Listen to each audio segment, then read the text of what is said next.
வணக்கம் நேயர்களே, எல்லோரும் எப்படி இருக்கீங்க? நல்லா இருக்கீங்களா? ரொம்ப சந்தோஷம், மகிழ்ச்சி. ஆமாம், மாத ராசி பலன்கள் நமக்கு ஒரு விழிப்புணர்வை ஏற்படுத்தும். இந்த மாதம் என்ன செய்யலாம், என்ன செய்யக்கூடாது அப்படிங்கிறத ஒரு அவேர்னஸ் ப்ரோக்ராமாக தான் நம்மளுடைய சேனல் வாயிலாக கொடுத்துக்கிட்டு இருக்கோம். இப்போ பிப்ரவரி மாதத்தை எடுத்துக்கொண்டீர்கள் என்ன, சூரிய பகவான் தான் மாத கிரகத்தினுடைய தலைவர். அப்போ சூரிய பகவான் மகர ராசியிலே தை மாதத்திலே இருக்கிறார். அப்போ அந்த மகர ராசி தை மாதத்தில் இருக்கிற பொழுது கிட்டத்தட்ட 6 நாட்கள் போன மாதத்தில் இருப்பார், இந்த மாதம் முழுவதும் இருக்கிறார். அப்போ தை மாதத்தில் சூரிய பகவான் மகர சங்கராந்தி உத்தராயணம் பிறந்திருக்கு. ஆனால் ஒவ்வொருவருக்கும் தனித்தனியான முறைகளை எல்லாம் உணர்ந்து கிரகங்களை எல்லாம் வரிசைப்படுத்தி சொல்ல போகிறேன். மாதத்தின் முற்பகுதி பிற்பகுதி எல்லாம் சொல்ல போகிறேன். இதற்கு பின்பகுதியிலேயே உங்களுக்கு இடையில பரிகாரங்கள்லாம் நான் சொல்லிடுவேன். நேயர்களே, இதை நீங்கள் தொடர்ந்து பாருங்கள். நன்றி, வணக்கம்.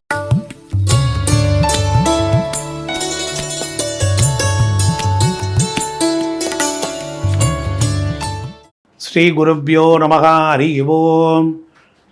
ஸ்ரீ மாத்ரே நமக. அகத்தீசாய நமக.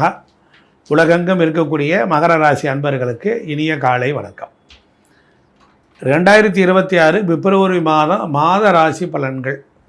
இதெல்லாம் மாதாந்திர கோள்கள் அடிப்படையாக வைத்துக்கொண்டு இந்த மாதம் ஒரு 15 நாளுக்கு முன்னே என்ன நடக்கும், பின்ன என்ன நடக்கும் அப்படின்னு ஒரு விழிப்புணர்வு, மன சந்தோஷத்தையும் சாந்தியையும் நமக்கு தரும். அப்போ மகர ராசியில் பிறந்தவர்களுக்கு இந்த மாதம் அவ்வளவு சாதகமாக இருக்காது. என்னையா ஆரம்பத்திலே வாங்க உள்ளதைத்தான் சொல்கிறோம். கசப்புனா அதான் நோயை போக்குது. மாத தொடக்கத்தில் சூரியன் மற்றும் செவ்வாய் போன்ற அக்னி கிரகங்கள் உங்கள் முதல் வீட்டிலேயே இருக்கும், உங்கள் ஜென்மத்திலே இருக்கும். இப்போ நெருப்புக்கிட்ட உட்காந்துருக்கும் போது குளிர்ச்சியாகவும் இருக்கும், இருக்காது.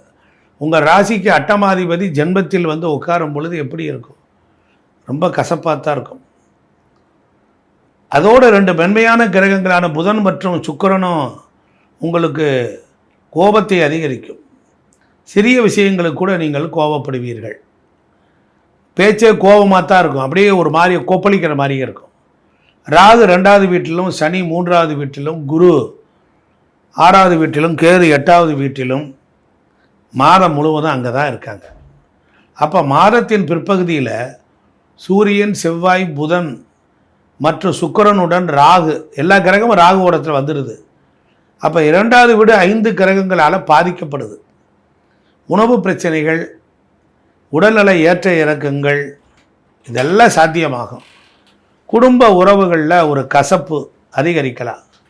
வேலை செய்பவர்களுக்கு இந்த மாதம் கடின உழைப்பின் பலன்களை பெறுவதற்கான நேரம். நீங்கள் அதிக முயற்சி செய்தீங்கன்னு வச்சுக்கோங்க, சிறந்த பலன்கள் கிடைக்கும். அப்போ அர்ப்பணிப்புத்தன்மையும் அதீத ஈடுபாட்டையும் நீங்கள் தொழிலில் கவனம் செலுத்தணும். அதே போல் குடும்பத்தில் தேவையில்லாத வாக்குவாதங்களை வைத்து கொள்ளக்கூடாது. அதே போல் புதியதாக எந்த ஒரு வேலை ஆரம்பிக்கக்கூடாது. அப்போ உங்கள் சம்பளம், வேலை பார்க்குறீங்க, உங்கள் சம்பளம் அதிகரிக்கலாம்.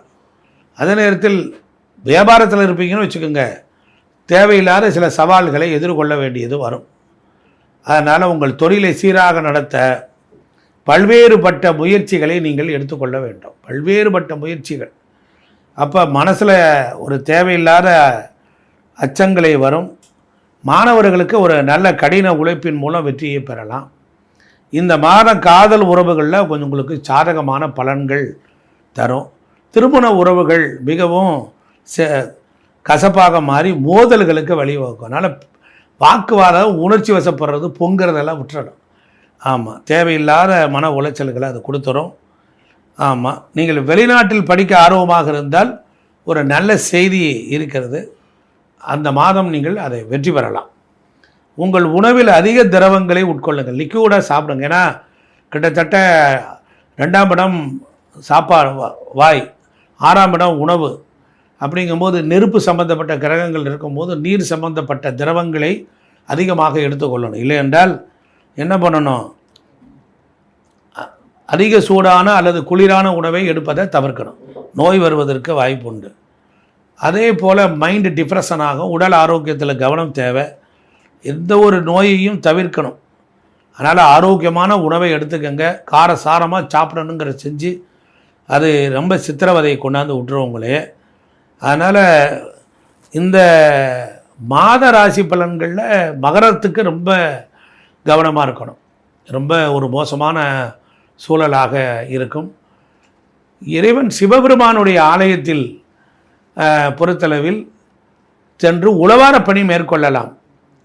அதே போல் அக்னி வீரபத்திரர் அந்த தெய்வங்களை வளர்க்கலாம். அக்னி வீரன் வீடுகளில் நெருப்பு சமையல்களில் சமைக்கும் பொழுது பெண்கள் கவனமாக இருக்க வேண்டும். பெண்கள் கவனமாக இருக்கணும். அனுமான் கோயிலுக்கு போய் அங்கே கோயிலை கூட்டி சுத்தரவு செய்யலாம். அதுபோல் உழவார பணிகள் மேற்கொள்ளலாம். ஆஞ்சநேயர் வழிபாடு உங்களுக்கு பெருத்த நன்மையை தரும். இந்த ஆண்டு முழுவதும் வியாழக்கிழமை தோறும் ஆஞ்சநேயர் கோயிலுக்கு வெற்றிலை மாலை சாத்தி வழிபட்டால் கண்டிப்பாக இந்த மாதம் சாந்தமும் சௌபாக்கியமும் தரும். நன்றி, வணக்கம்.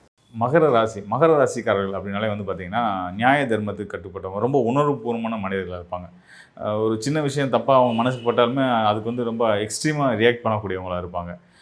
டக்குன்னு முடிவெடுக்கக்கூடியவங்க, வெட்டு ஒன்று துண்டுறன்னு வந்து அதெல்லாம் கடுமையாக யார்ட்டையும் காமிச்சிக்க மாட்டாங்க. அவங்களுக்கு ஒன்று பிடிக்கல அப்படின்னா சட்டுன்னு அங்கேருந்து விளையிடுவாங்க. ஸோ இந்த பண்புகள் நிறைய பயணத்தில் விருப்பம் கொண்டவங்களாக இருப்பாங்க. நண்பர்களால் பல ஆதாயங்கள் அடையக்கூடியவங்களாகவும் இந்த மகர ராசிக்காரர்கள் இருந்துகிட்டு இருப்பாங்க. ஸோ எல்லா வகையிலையும் மகர ராசிக்காரர்களோட இயல்பு வந்து ரொம்ப அற்புதமானது, ரொம்ப ஒரு யூனிக்கான ஒரு விஷயந்தான். ஸோ இப்படிப்பட்ட பண்புகள் கொண்ட இந்த மகர ராசிக்காரர்களுக்கு மார்ச் 6ஆம் தேதி பயிற்சியாக இருக்கக்கூடிய சனி என்ன மாதிரியான பலன்களை கொடுக்க போகிறான்னு நம்ம பார்க்க வேண்டியிருக்கு. ஸோ நம்ம சனி பகவான் அப்படின்ற இடத்துல வந்து மித்த யாருனாலும் பயப்படலாங்க. சனியை பார்த்து பயப்படலாம், ஏன்னா ஒரு அசுபகிரகம். சரி, அவரை பார்த்து பயப்படுறது ஒரு இயல்பு தான். ஆனால் இந்த மகரம் மற்றும் கும்ப ராசிக்காரர்கள் ஏன் பயப்படுறான்னு எனக்கு ஒன்றுமே புரிய மாட்டேங்குது. எதனால் அப்படின்னு கேட்டிங்கன்னா, உங்கள் ராசிக்கு அதிபதியே அவர் தாங்க. நீங்கள் சனியை பார்த்து பயப்படுறது அப்படின்றது வந்து நீங்கள் கண்ணாடியை பார்த்து உங்களை பார்த்து நீங்களே பயப்படுற மாதிரி. ஸோ புரியுதா உங்களுக்கு? உங்களுடைய ராசிநாதன் மகர ராசிக்கு அதிபதி யாருன்னா சனி. சனி ஜென்மசனியாக வந்துட்டார், 7.5 சனியாக வந்துட்டார், 8ல் வந்துட்டார், அங்கே இருக்கார், இங்கே இருக்காருன்னு வந்து அதனால் நமக்கு விரயங்களை கொடுப்பாரு அப்படின்லாம் நீங்கள் வந்து பயப்படுறதுன்றது வந்து நீங்கள் உங்களோட பார்த்து நீங்கள் ஐயோ நம்மளே நமக்கு கெட்டது செஞ்சுக்கிறோம் அப்படின்னு யாரும் நினைப்பாங்களா? நம்ம சரியாக தான் போயிட்டுருக்கோம், நம்ம நல்லது தான் செய்கிறோம், நல்லது தான் நினைக்கிறோம், நம்ம நல்லா தான் இருப்போம் அப்படி தான் எல்லோரும் நினைப்பாங்க. அந்த மாதிரி தான் சனியை பார்த்து நீங்கள் பயப்படுறது வந்து நீங்களே உங்களுக்கு கெட்டது செஞ்சுக்கிறதா நினைக்கிற மாதிரி. அதனால் அந்த எண்ணத்தை மாற்றிடுங்க. சனி உங்களுக்கு நன்மை தான் எப்போனாலும் எங்கே இருந்தாலும் செய்வார்னு எடுத்துக்கோங்க. ஸோ அந்த வகையில் சனி வந்து இப்போ வந்து மீன ராசிக்கு பயிற்சியாகி போகிறாரு மார்ச் 6ஆம் தேதிக்கு மேலே. 6ஆம் தேதி அங்கே மார்ச் 6ஆம் தேதி மீன ராசிக்குள்ளே போயிடுவார். காலை 8:30க்கு அங்கே போயிடுவார். ஸோ அங்கேருந்து என்ன பலன் கொடுக்க போகிறார்? உங்கள் ராசிநாதன் ராசிக்கு 3ஆம் இடமான உங்களுடைய முயற்சி, விருப்பங்கள், ஆசை, அபிலாஷைகள், விடாமுயற்சி, தன்னம்பிக்கை இதெல்லாம் கொடுக்கக்கூடிய ஸ்தானத்துக்கு போகிறார். ஸோ அந்த இடம் வந்து பார்த்திங்கன்னா முழு சுபகிரகமான குருவோட வீடு. அது வந்து மீன ராசின்ற போது கடல் ராசி, வெளிநாட்டு ஸ்தானங்களை குறிக்கக்கூடியது. அதுபோக நம்ம முன்னாடி சொன்ன மாதிரி உங்களோட விருப்பங்களை குறிக்கக்கூடியது. அப்போது உங்களுடைய முயற்சிகள், விருப்பங்கள் எதுவோ அதை நீங்கள் அடையக்கூடிய அற்புதமான காலம்தான் சனியோடைய இந்த அடுத்து வரக்கூடிய 2.5 ஆண்டுகள் இருக்க போகுது. அது மட்டும் இல்லாமல் ராசிநாதனே முயற்சியை குறிக்கக்கூடிய ஸ்தானத்துக்கு போகிறதுனால என்ன விஷயங்களை விருப்பப்பட்டீங்களோ, ஆசைப்பட்டீங்களோ அதை போராடி அடையக்கூடிய தன்மைகள் உங்களுக்கு வந்துடும். இன்னொரு விஷயம் சொல்லணும் அப்படின்னா, பொதுவாகவே என்னதான் உங்கள் ராசிநாதன் வந்து சனி பகவானாக இருந்தாலும் அவர் அசுப கிரகம் தான். கிரகங்களில் அசுபராக அவரை நம்ம வகைப்படுத்தியிருக்கிறாங்க. ஒரு அசுப கிரகம் 3ஆம் இடம், 6ஆம் இடம், 11ஆம் இடம், அந்த உபஜய ராசின்னு சொல்லுவாங்க. இந்த இடத்துக்குலாம் வரும்போது நல்ல பலன்கள் தான் செய்வாங்க. அந்த வகையிலையும் உங்களுக்கு வந்து சனியால் உங்களுக்கு இனிமேல் வரக்கூடிய 2.5 ஆண்டுகள் ரொம்ப சிறப்பான யோக பலன்கள் இருக்கும் அப்படின்றத நம்ம தெரிஞ்சுக்கலாம். என்ன மாதிரியான விஷயங்கள் உங்கள் ஆசைகள், நான் ஒரு ஜென்ரலாக சொல்லிட்டேன், உங்களுக்கு ஆசைகள் எதுவாக இருந்தாலும் அது சிறப்பாக நடக்கும் அப்படின்னு சொல்லிட்டேன். கண்டிப்பாக நடக்கும், நிறைவேற்றிடுவீங்கன்றது சொல்லியிருக்கேன். ஒரு திருமண விஷயங்களாகட்டும், சுப நிகழ்ச்சிகளை நீங்கள் நடத்துறதுக்கு இருந்த முயற்சிகளை, இருந்த தடைகளாகட்டும், பொருளாதாரத்தில் இருந்த தடைகளாகட்டும், இதெல்லாம் விலகி நீங்கள் விருப்பப்பட்ட மாதிரி விருப்பப்பட்ட நபரோட திருமணம் முடிக்கிறது, விருப்பப்பட்ட வாகனங்களை வாங்குறது, விருப்பப்பட்ட நாடுக்கு பயணம் போகிறது, வெளிநாட்டு பயணங்கள், தொழில் சார்ந்த பயணங்கள், இப்படின்னு பல நல்ல முன்னேற்றங்களை தான் சனி வந்து உங்களுக்கு அடுத்து மார்ச் 6ஆம் தேதியிலேருந்து உங்களுக்கு கொடுக்க போகிறார். அது முதல்ல தெரிஞ்சுக்கோங்க. அதுக்கு அடுத்ததாக வந்து இன்னொரு சிறப்பு இருக்குது. இந்த விஷயம் இந்த சனியோட நிலையை வச்சு நம்ம சில விஷயங்கள் சொல்ல வேண்டியிருக்கு. சனி அமரக்கூடிய அந்த மீன ராசி இருக்கு இல்லையா, அந்த ராசிநாதன் யாருன்னு கேட்டிங்கன்னா, ராசிக்கு அதிபதி, மீன ராசிக்கு அதிபதி யாருன்னு கேட்டிங்கன்னா, முழு சுபகிரகமான குரு பகவான். குரு பகவான் இப்போ ராசிக்கு 6ஆம் இடத்துல இருந்துட்டுருக்கார். உங்களுடைய மகர ராசிக்கு 6ஆம் இடமான மிதுன ராசியில் இருந்துகிட்ருக்கார். மிதுன ராசியில் இருக்கக்கூடிய குரு பகவான் மே 26ஆம் தேதி பயிற்சியாகி கடக ராசிக்கு வந்துடுவார்.